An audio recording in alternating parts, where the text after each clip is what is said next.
மற்றும் இந்த folic acid என்பது பிரெக்னன்சிக்கு கருவுக்கு மிக மிக அவசியம். பிரெக்னன்சி போது நியூக்ளிக் ஆசிட் என்பது அதிகம் தேவைப்படுவது கருக்கள் செல்கள் உருவாவதால். இந்த நியூக்ளிக் ஆசிட் உற்பத்திக்கு ஃபோலிக் ஆசிட் அவசியம். அதனால் கருவுற்ற தாய்மார்களுக்கு இது அவசியம். கருவை பிளான் பண்ணும்போது, அதாவது பிரெக்னன்சி பிளான் பண்ணதுலேருந்தே ஃபோலிக் ஆசிட் கண்டிப்பாக தாய்மார்கள் எடுக்க வேண்டும்.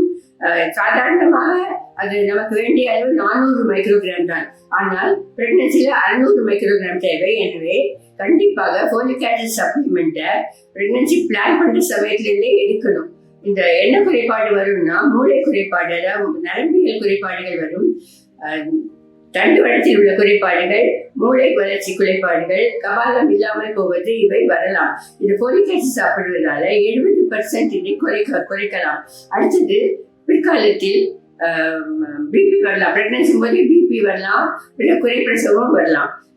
அதை தவிர பொதுவான ஃபோலிக் ஆசிட் டெஃபிஷியன்சியில அல்சைமர்ஸ் டிசீஸ், ஞாபக மறதி, பார்க்கின்சோனிசம் இவையும் வரலாம். எனவே அனைவருக்கும் ஃபோலிக் ஆசிட் அவசியமான ஒன்று என்று சொல்லி கண்டிப்பாக ஃபோலிக் ஆசிட் பிரெக்னன்சி பிளான் போது எடுத்துக்கோங்க என்று சொல்லி விடைபெறுகிறேன். வணக்கம்.